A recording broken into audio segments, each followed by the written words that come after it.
É para repercutir essa violência nas escolas que recebemos agora aqui em nossos estúdios o especialista em segurança escolar, Eric Amorim. Seja muito bem-vindo, Eric, aqui ao Estúdio Alesp. Eu já gostaria de começar comentando com você sobre um projeto de lei aprovado aqui pela Assembleia Legislativa, projeto de número 498, que fala sobre a inclusão de medidas de conscientização e prevenção de combate ao bullying e cyberbullying nas escolas públicas do Estado. Te faço essa pergunta porque gostaria da sua avaliação. O bullying hoje é o principal gatilho para que essas crianças cometam violência nas escolas? Olá, boa tarde a todos. Alegria novamente em estar aqui na Alesp, infelizmente por uma tragédia, mas é importante a gente repercutir essa tragédia que aconteceu e que diariamente ela ocorre até chegar em algo maior. Se pegarmos as tragédias que aconteceram, como de Suzano ou em outros estados aqui do Brasil, normalmente um fator emocional ele está severamente envolvido e esse fator emocional normalmente é o bullying ou cyberbullying. O cyberbullying ele acaba fazendo com que de uma maneira externa à escola esse evento ocorra e floresça nessa pessoa essa iniciativa, né? O problema é que o cyberbullying acontece fora da escola, fora dos parâmetros, fora da sala de aula, e hoje é algo que é mais corriqueiro, é mais fácil, porque muitas vezes você não precisa fazer o bullying olhando para a pessoa, você faz isso pela internet, você faz isso da sua casa, da comodidade, segurança da sua privacidade, e você acaba magoando, ridicularizando, as emoções dessa outra pessoa, que isso pode a partir desde uma autoagressão, como mutilações, como problemas psíquicos, como comportamentos alterados, até situações mais sérias, como que aconteceu ontem na escola da Vila Sônia, onde fatalizou uma professora, ou até um suicídio. Então, pode chegar aos pontos mais extremos quando essa questão de emoção, ela não é diagnosticada precocemente, quando não tem uma intervenção de um grupo, de uma sociedade, e essa criança fragilizada acaba sendo um agressor e cometendo delitos mais sérios. Eric, você falou agora sobre essa questão chateando as pessoas.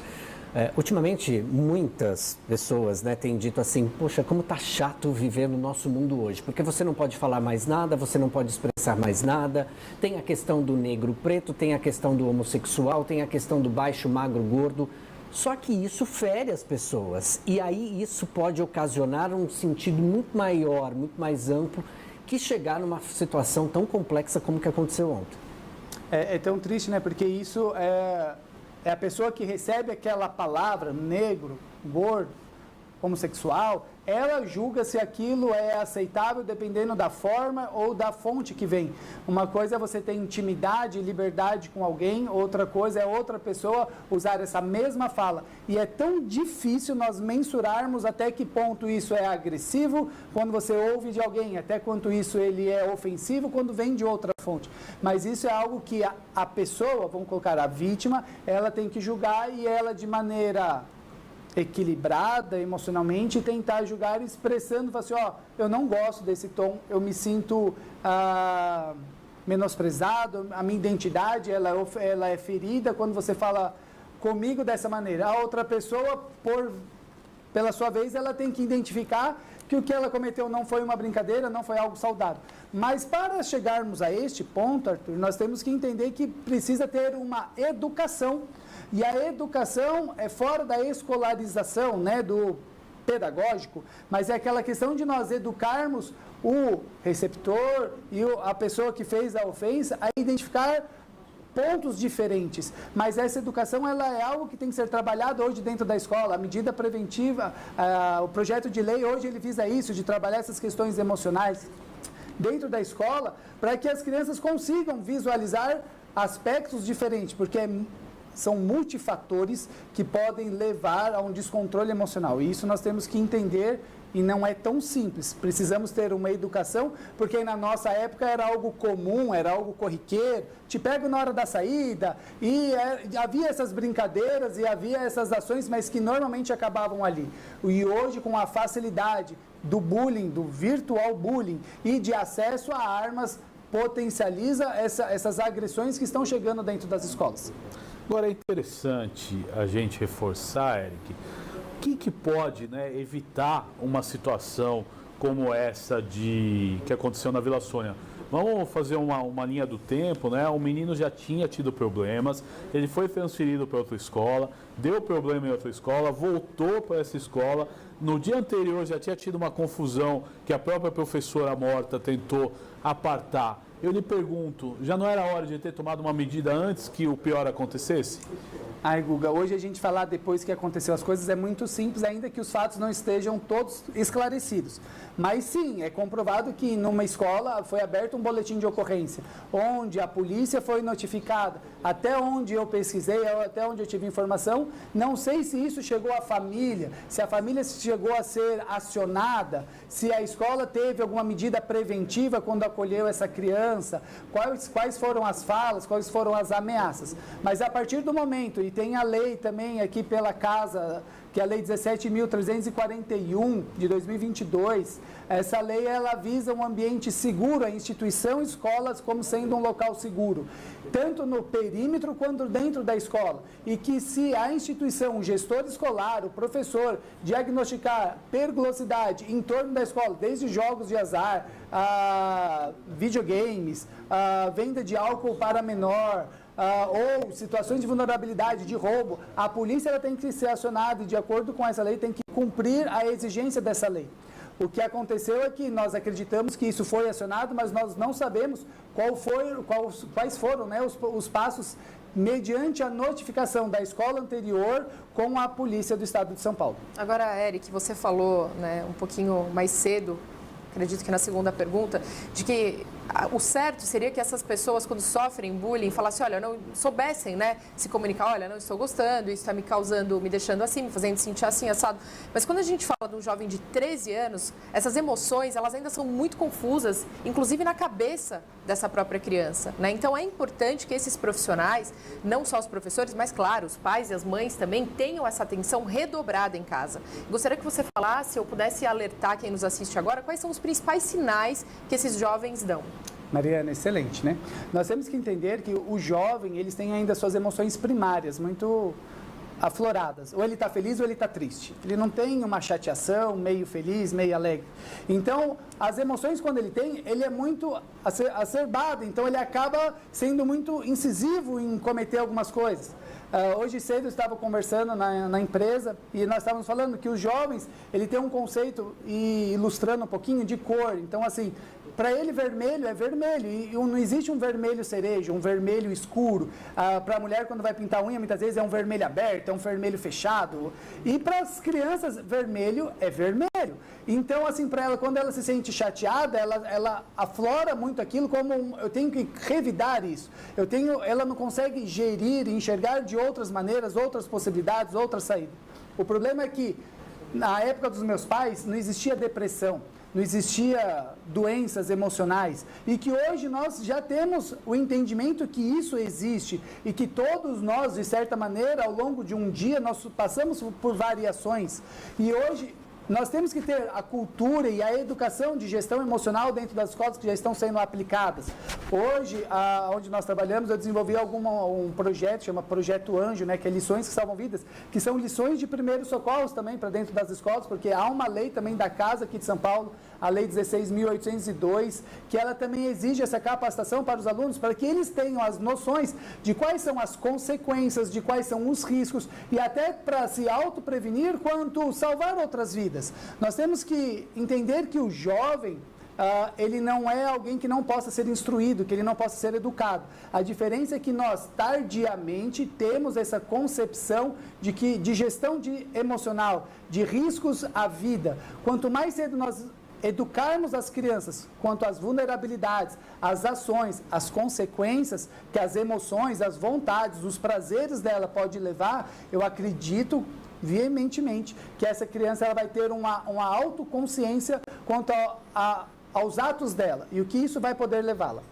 Erika, a gente está falando sobre violência dentro de sala de aula, numa escola, professores, alunos, está todo mundo envolvido nessa situação. Tem uma pesquisa feita pela Organização para a Cooperação de Desenvolvimento Econômico que diz que sobre a violência, né, em escolas com mais de 100 mil professores, o Brasil lidera o ranking de agressões contra docentes. O que o Brasil, o que o Estado de São Paulo, especificamente, claro, pode fazer em relação a isso, para mudar esse índice? Arthur, é mais que comprovado, né? Estávamos vendo agora a Cracolândia, né? Mas nós não temos que falar que o Brasil ou São Paulo é a escória do mundo. Ontem, infelizmente, também um caso em Nashville, nos Estados Unidos, onde uma mulher invadiu uma escola e fez algumas vítimas lá.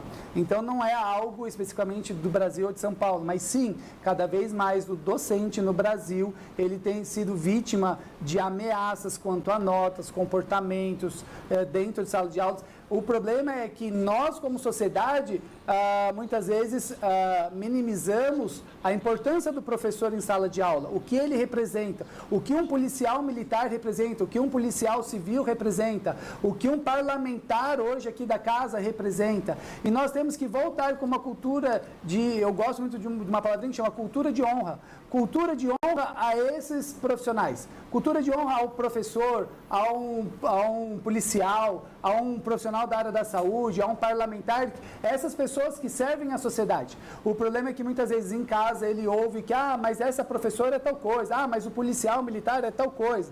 E acaba denegrindo a imagem do que essas pessoas representam. Hoje, infelizmente, o professor cada vez mais tem menos professores, menos pessoas querendo se formar como pedagogos e professores, de acordo com a remuneração financeira, de acordo com a exposição, com a vulnerabilidade que eles estão em sala de aula. Nós que estamos frequentemente em escolas, nós vemos a precariedade que eles têm de recursos de trabalho, questões financeiras e da exposição que eles têm para a sociedade. E isso, infelizmente, acaba refletindo no ato de um aluno de 13 anos que vê como um professor, como alguém que tenta... alguém que não tem o menor valor por essa vida, né? Bom, agora são 12 horas e 58 minutos. Um recadinho para você que está conosco.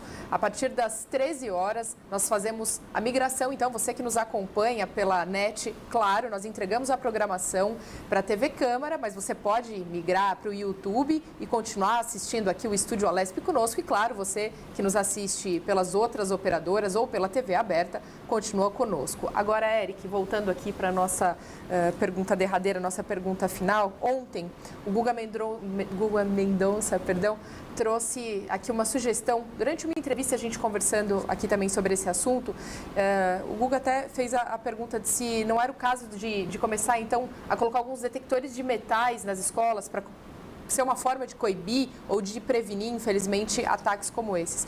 Tem como a gente culpabilizar alguém ou algum lado, ou a escola, ou o professor, ou o aluno, ou os pais, ou é um conjunto, Eric? Vamos lá, então. Eu acho que muito é uma questão de sociedade, né?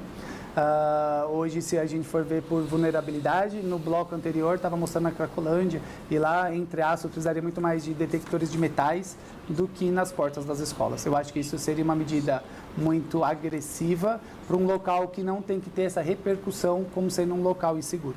O problema é que muitas escolas, elas são parte do meio de uma sociedade. E o gestor escolar, ele tem que ter essa percepção que ele faz parte de um meio.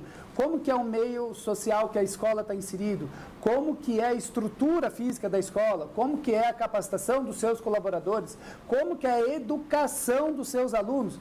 E cada vez mais a escola tem que ser um agente de transformação social, trazendo a sociedade para dentro da escola. A escola hoje está muito além de uma escola que ela é responsável por transferir conteúdo, mas sim de gerar transformação social. E muitas vezes nós, pais, precisamos do auxílio de vocês aí da escola, que tem conhecimento, que tem ferramentas. A escola ela é o local ideal para se detectar uma série de necessidades do desenvolvimento infantil, visto que um tripé é extremamente importante, que é escola, família e profissionais da área da saúde. É aí que é dentro da escola normalmente que identificamos problemas neurológicos, problemas de aprendizagem, problemas de abuso sexual, de uso de entorpecentes, de relacionamentos agressores com essa criança. A escola ela é um local que, entre aspas, tem que ser escolas de portas abertas. O que nós temos, na minha opinião, o que nós devemos fazer é, através de um gestor escolar, entender o conceito de individualização da sua escola, aplicar as leis que se devem e agregar a sociedade quanto a esse processo de transformação. Na minha visão, colocar grades e detectores de metais seria uma atitude talvez necessárias em uma, em duas, em 3 escolas, mas não generalizar isso como algo que é algo comum e corriqueiro em todas as escolas. Bem, nós conversamos aqui com Eric Amorim, especialista em segurança escolar. Eric, obrigada pelos esclarecimentos e pela participação. Sempre à disposição. Um abraço.